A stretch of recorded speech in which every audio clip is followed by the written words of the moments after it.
News 12 has been on the ground in Northport, Florida today. That is where investigators are looking for clues into what happened to Gabby, the Long Island woman now feared dead. Her boyfriend also now missing. News 12's Kevin Vesey has been tracking this story and has more now on the search for answers.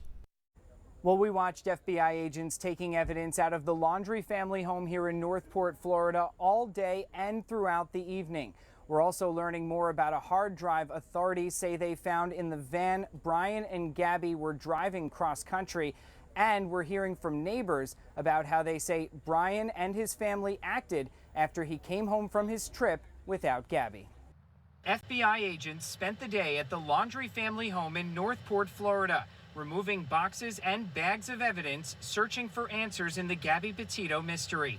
They were also seen towing away this Ford Mustang, which was searched late last week. We just saw a lot of chaos. It was something we've never seen before. Neighbors Bill and Charlene Guthrie say they watched the scene unfold before their eyes. But what they found most striking was how they say Brian behaved after coming home from his trip without Gabby on September 1st, acting as if nothing had happened. It's very strange. Since he'd been back since the first, they acted like it was a normal day. They, mother and son took a bike ride together around the neighborhood.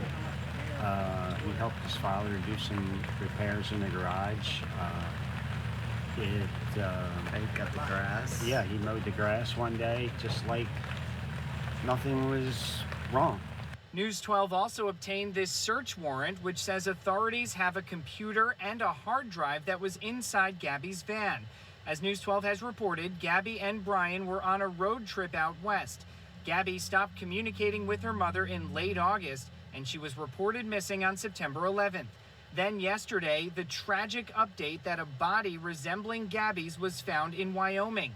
And now that Brian is missing and has been gone since last Tuesday, neighbors say they still have many unanswered questions. You think everything, why didn't he contact the authorities when he got back here or before he left her there? What is the parents' involvement in this? It's just beyond comprehension, the whole thing.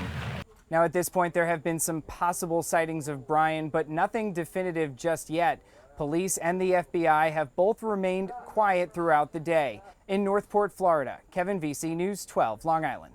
Thank you, Kevin. And tonight we're breaking down a newly released warrant connected to this case. Jesse, you're a lawyer, so what can you tell us about what was in these documents? That's right, Macy. As Kevin said, it's all about that hard drive that was found in the van. So if we break it down, look, the first important thing when we talk about a search warrant is probable cause. And probable cause is when law enforcement has a reasonable belief that a crime was committed. Here they make reference to the idea of an endangered or missing person, which I got to tell you, the language of that is very interesting because what do they mention? They mention the fact that Gabby maybe was unable to take care of herself. And what that says are two different interpretations there. Number one, that she might have been a danger to herself, or at the very least, she shouldn't and couldn't have been left on her own. Now, what are they looking for in this hard drive? Well, they're looking for text messages. They're looking at email exchanges. They're looking at internet search history, which is so important in these kinds of cases because everybody leaves a digital footprint, tells a piece of the story, but also a timeline of events, a timeline of posts. Then we have to talk about the big bombshell of this text message that apparently came from Gabby's phone to her mother on August 27th, 2021, right at the time she was missing, maybe one of the last communications to her mother. And it says about Stan, a reference to, her grandfather Stan.